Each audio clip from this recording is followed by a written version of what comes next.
You want to chase, huh? This one wants to go, I think. Nah, he's just talking shit at the press conference, that one. I'm just talking shit at the press. This could be good. This could be good. We're gonna let them creep up behind, see if we can pick up a little production value. Morning. Looks like two lovebirds to me, either going or coming from somewhere. I don't know, it's just good to see. Young love on a motorbike. Isn't that what we all aspire to have or to be? Young love on a motorbike. See if we can get a little mafia action happening up here. Always like to check in, say hello to the dogs. Oh, they're barking at them. This could be an indication. This could be an indication to me that I'm up to, listen, I want no beef with any of you motherfuckers. I'm gonna set that boundary right now. We're gonna lay down that little framework. Okay, you did good there. You got just a bunch of sleeping, chilling dogs. Yeah, because you know, I want no harm, no foul. Okay, so enough of the distraction for today's vlog. And this morning, I'm gonna introduce something new to the old vlogosphere, the vlogini, the Super Cub chats. I'm going to introduce a segment I'm calling the elephant in the room. Now, if you can find the elephant in the room, it's probably go to third gear around this bend. Oh, see that? Bang! I just fucked that right there. That's how you get, if you're not paying attention in that scenario, that's when you go around the corner and you got a little Darren Till overhand right coming in the jaw of Luke Rockhold. God bless both of them. I'm glad that's not my job. I didn't see the fight. I just read about it this morning. Good Lord, Luke Rockhold. I mean, Luke Rockhold is a badass, especially if he's fighting someone like me. But like up against some of these other savages, like Till, obviously he has that extra click. Till's got the Till click that makes him an assassin. Okay, enough about those two. Let's get into step 3 of the 6 steps of belly fat. And step 3, hey, that ain't step 3. I'm gonna have to Luke Rockhold that little canine. Wait. You come in the middle, he's coming at the other dog. And I got the hairs up. This is what happens when you fight people like Darren Till. The hairs on the back of your arm, they start to raise. Okay, can't get too distracted on this Super Cub chat. We got the elephant in the room, which is definitely in the room. We've got step 3 of the 6 steps of belly fat. Step 1 is denial. Hey! Don't, oh, see, I'm gonna, oh, God. I mean, I'll go. If you're gonna force me to go, I'm going. I don't care. Thailand, California, Vietnam, Bali, whatever. Canada, when you're forced to go, you gotta go. Maybe I should call this segment the dog in the room. I think here come the 2 lovers again. No, this is a family. It's a family of 4. Cowbone.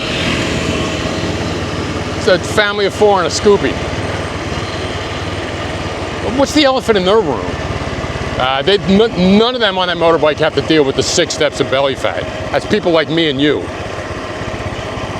Step 1, denial. Step 2, recognition. There's a lot of beauty in recognition. A lot of beauty in denial, too. Step 3 is today's step. And that is, I wanted to come up with a better word, but I'm forced into plan. The plan. Scheme might be a better word, but you got to come up with a plan or a scheme that works for you. And you can try someone else's plan to do this, but that's usually not going to work. You got to figure it out for yourself. You can get inspired by Tim Ferriss, Peter Attia, all these people. You can use all their information. Absolutely, they know a lot more than I do. Always have, always will. I'm going to get on the other side of this bridge, and I'm going to keep it on me today. I'm going to get back to step 3, which is the plan, your plan. And if your plan ain't working, I'm going to wait for this truck to go by so it doesn't Darren Till my ass. Now I'm back on the road. quiet Sunday morning. So I'm gonna keep talking on Sukhumvit Road. Quiet Sunday morning, because we gotta talk about the plan or the scheme. Your plan, your scheme. Now, let me go back to step 2 real quick. Step 2 of belly fat. And the beautiful gift of recognition. Because the one thing that recognition teaches you and shows you that I did not elaborate on, or maybe I did, I just forgot. The beautiful thing about recognition is what you're doing and how you're living is not working. So you know that that plan, which isn't a plan, is not working for you to lose your Homer Simpson-ish.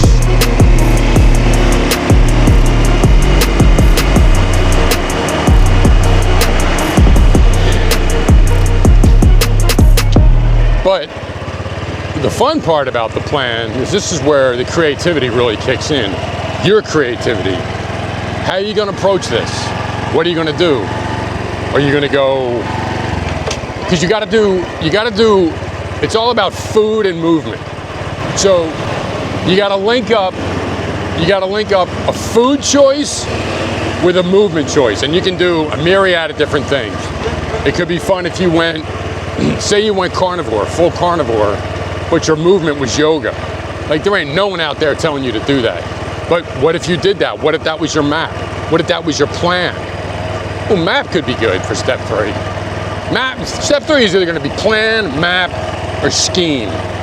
Because you got to scheme it up, and you got to be willing to change. If what you're trying isn't working, then you got to shift it up. None of this is backed by science, by the way. Anything I say, maybe it's the talking. The dogs are like, who is this asshole you want to chase, huh? This one wants to go, I think. Nah, he's just talking shit at the press conference, that one. I'm just talking shit at the press conference.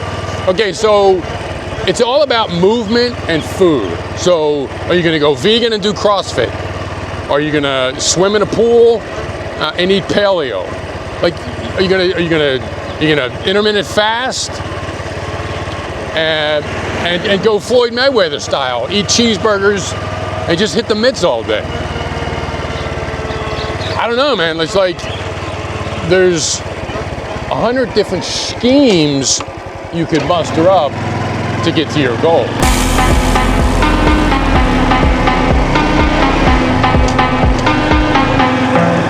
So I'm going to tell you what I've been doing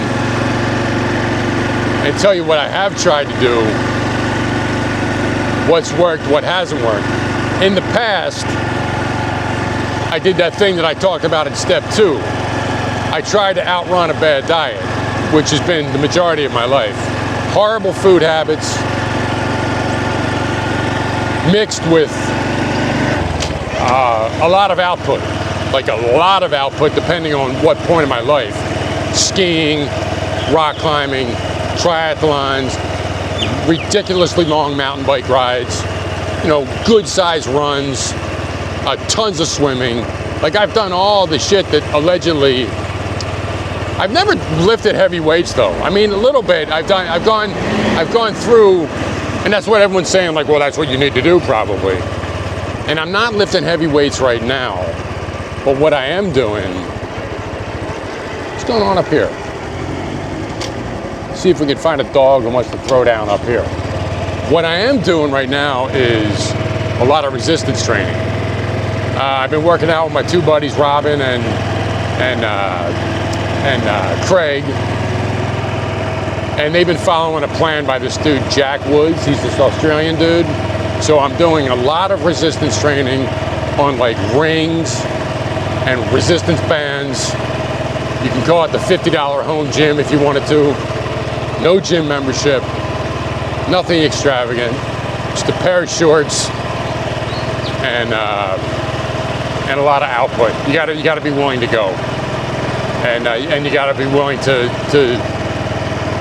push past your resistance, which I am doing, and it seems to be working. Not an easy way to go, but we're doing that 6 mornings a week. It's a quick workout.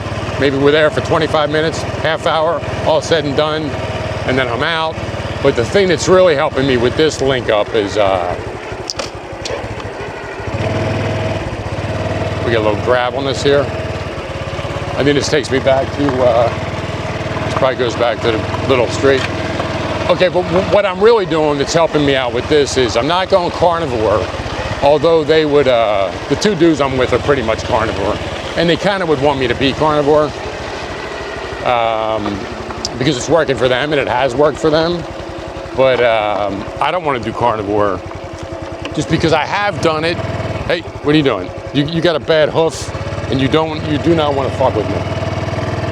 I would do carnivore, but I like taking shits in the morning. I like craps. I like full-blown craps. So I need to eat roughage and some fiber. Morning. The carnivore diet for me, listen, I know it works, but I just, psychologically, I can't wrap my head around not taking a big, giant food and movement. However way you want to do it, like you got food and movement. I like that movement. And with the carnivore diet, I found that I don't shit to where I can go into the day with confidence. But what I'm doing right now would be more of a, I guess you could call it paleo. Basically, high proteins, minimal veggies, low fruit. I'm doing like gammon gone, which is a dragon fruit. I'm doing coconut and foot down. I'm gonna work on my slow U-turns. So I've got that. That's pretty much what I've got going on with my food, and the exercise is on. But even though I'm doing a lot of output with the exercise, I don't think I'm getting enough cardio, so I have been skipping rope at night and doing some of the rope flow. I've been trying to do some of the rope flow. I'm about 4 moves into the rope flow. Good morning. I got the overhand sneak, the overhand matador. The underhand matador, I guess I have it, but it just still feels a little weird. And I can transition and pivot back to front, go from underhand to overhand, back to overhand to underhand. So that's going well, actually. So that's what I'm doing, and it has been working, although I am still technically a fat shit. And I guess that's what it gets down to with this and why I'm doing that. Like, maybe you're watching this and you're not happy with your belly fat, which I'm assuming if you've made it this far in the video, you're not, because I'm not either. And it's one thing I've known about my belly fat, it's the, would it be the 8th wonder of the world or the 9th wonder of the world? I'm definitely in a ramble zone right now. Why don't I wrap this up and just get to the main base and foundational balls.